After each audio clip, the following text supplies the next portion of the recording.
अस्सलामु अलैकुम वरहमतुल्लाहि वबरकातुहू।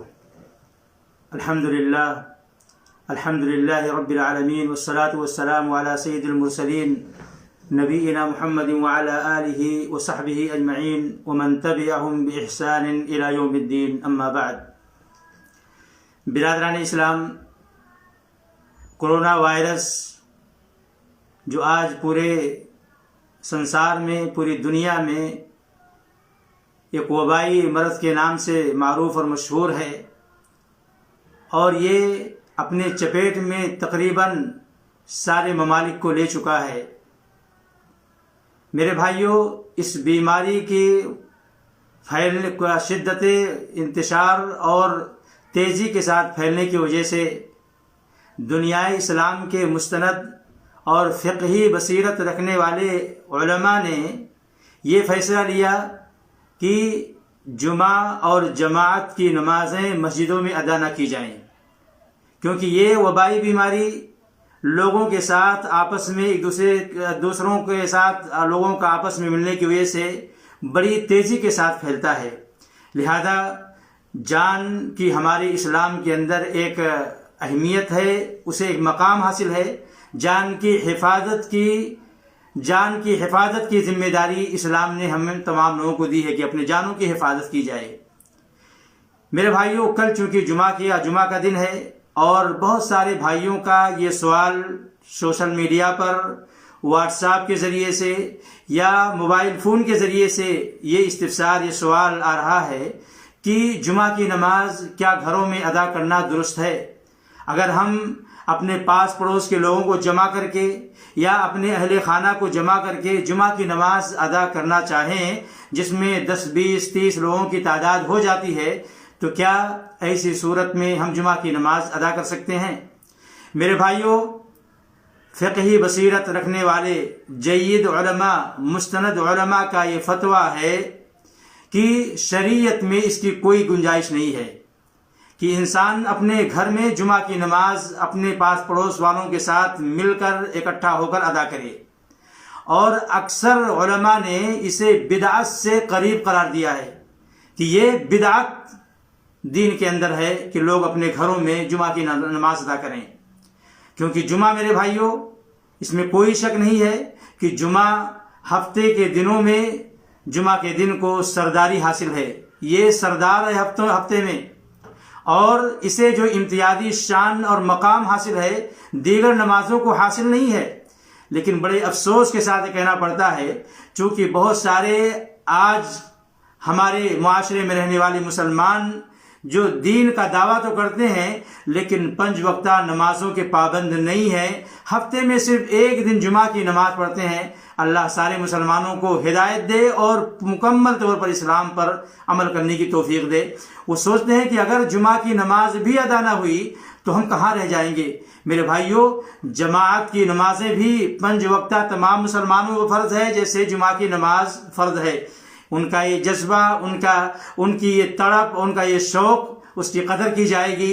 लेकिन चूंकि इस बीमारी को देखते हुए, चूंकि इज्तिमा से और बहुत सारे लोगों के इकट्ठा होने से इस बीमारी के फैलने का अंदेशा और ख़तरा है, इसी वजह से अहले इल्म ने इससे लोगों को मस्जिदों में जाने से पाबंदी लगा दी है वक्ती तौर के लिए। ये हमेशा के लिए नहीं है, अल्लाह की ये आजमाइश है। हो सकता है अल्लाह ताला अपने बंदों को आजमाना चाहता हो कि अल्लाह ताला के ये बंदे अल्लाह की तरफ कितनी जल्दी पलट कर आते हैं, अपने ख़ताओं और अपने गुनाहों से अल्लाह से माफ़ी मांगते हैं।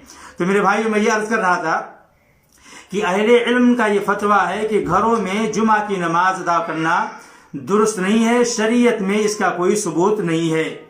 और चूँकि जुमा ये इस्लाम का एक अजीम शिआर है, एक नुमाया शिआर है, और ये अगर घरों में अदा किया जाए तो वो शिआर जो इस्लाम का अजीम शिआर है वो हासिल नहीं हो सकता है।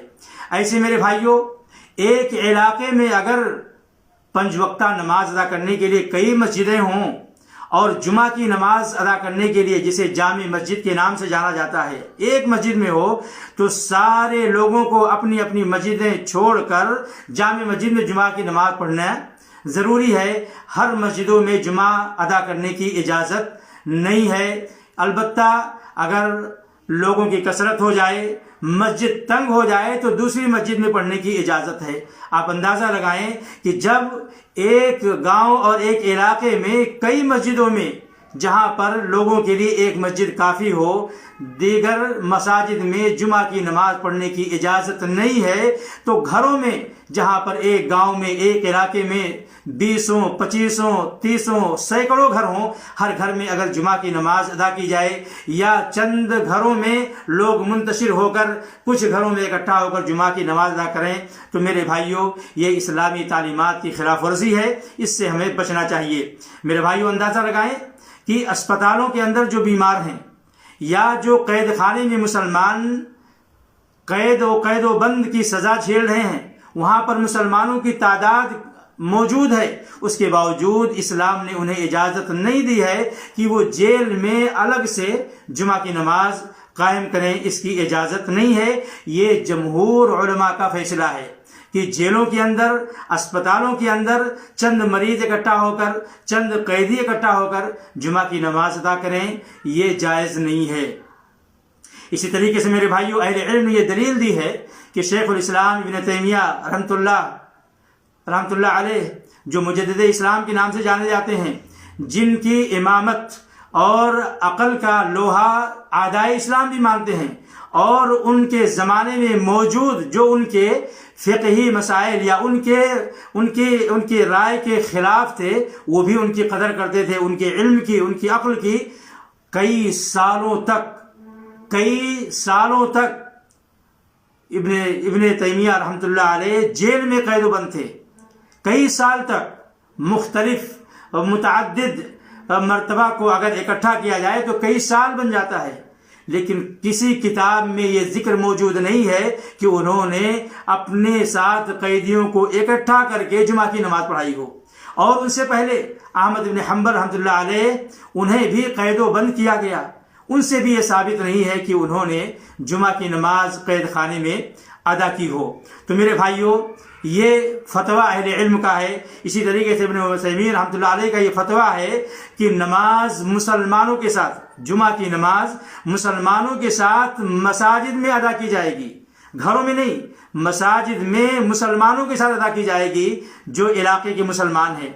ऐसे ही सऊदी फतवा कमेटी का ये फतवा है कि जिस शख्स ने अपने अहले खाना के साथ मिलकर जुमा की नमाज अदा कर ली, उसके ऊपर ज़रूरी है कि वो अपनी नमाज को दोहराए और ज़ोहर की नमाज अदा करे, क्योंकि जुमा की नमाज मुसलमानों के साथ मसाजिद में पढ़ना वाजिब है। और ये भी मालूम होना चाहिए कि औरतों पर जुमा की नमाज वाजिब नहीं है। जुमा की नमाज औरतों पर पढ़ना ज़रूरी नहीं है। अलबत्ता अगर औरतें मसाजिद में जाकर जुमा की नमाज अदा करती हैं तो इनके लिए ये दुरुस्त है, जायज़ है, पढ़ सकती हैं, और ज़ोहर की नमाज से ये जुमा की नमाज उनके लिए काफ़ी हो जाएगी। इसलिए हम तमाम मुसलमानों से, अपने तमाम भाइयों से गुजारिश करते हैं कि जुमा की नमाज आप घरों में ना अदा करें, बल्कि उसके बदले में आप ज़ोहर की नमाज पढ़ें। और अल्लाह ताला उज़्र की बुनियाद पर, मजबूरी की बुनियाद पर अगर बंदा वो अमल नहीं कर पा रहा है जो आम दिनों में कर रहा होता है, अल्लाह ताला उसे उन तमाम अजर व सवाब से नवाजेगा जो बगैर उज़्र के इंसान कर रहा होता था। आज हमारे ऊपर परेशानी है, वबाई बीमारी का खतरा है, लिहाजा हम मजबूर हैं, माजूर हैं। हम अल्लाह ताला से अजर की उम्मीद करते हैं और यकीनन अल्लाह ताला हमें उजर इस मजबूरी के पेश नज़र अजर व सवाब से नवाजेगा। और याद रखें कि अल्लाह ताला वो जिम्मेदारी हमें नहीं अदा देता है जिसके हम अहल ना हो। ला युकल्लिफुल्लाहु नफ्सन इल्ला वुसअहा, और अल्लाह कहता है फत्तकुल्लाह मस्ततातुम, जितना हो सके अल्लाह से आप डरते रहिए। तो मेरे भाइयों, जोहर की नमाज जुमा के बदले में अदा करें, ना कि चंद लोग इकट्ठा होकर। और जिस अंदेशे और जिस खतरे की बुनियाद पर अहले इल्म ने मसाजिद को बंद किया है, अगर वही काम हम अपने घरों में करें, अपने पास पड़ोस वालों को इकट्ठा करके करें, तो मेरे भाइयों ये एहतियाती तदाबीर और एहतियाती इक़दामात के खिलाफ है और अपने आप को हलाकत में डालने के मुतरादिफ है। इसलिए हमें अपने आप को, अपने अहले खाना की हिफाजत करते हुए अपने तमाम जो उलमाए इस्लाम रहनुमाई देते हैं या माहिरीन डॉक्टर हजरात जो हमें एहतियाती तदाबीर दे रहे हैं, उन तमाम बातों पर अमल करने की कोशिश करनी चाहिए। अल्लाह से दुआ करते हैं कि इलाही आलमीन हम तमाम मुसलमानों से और ख़ास तौर से और आम तौर से तमाम इंसानों से इस वबा को दूर फरमा दे। ऐ अल्लाह तो हमारे दुआओं को सुनने वाला है, कबूल करने वाला है। व आखिरु दावाना अल्हम्दुलिल्लाहि रब्बिल आलमीन व सल्लल्लाहु अला नबिय्यिना मुहम्मद व अला आलिहि व सहबिहि अजमईन। वस्सलामु अलैकुम व रहमतुल्लाहि व बरकातुहू।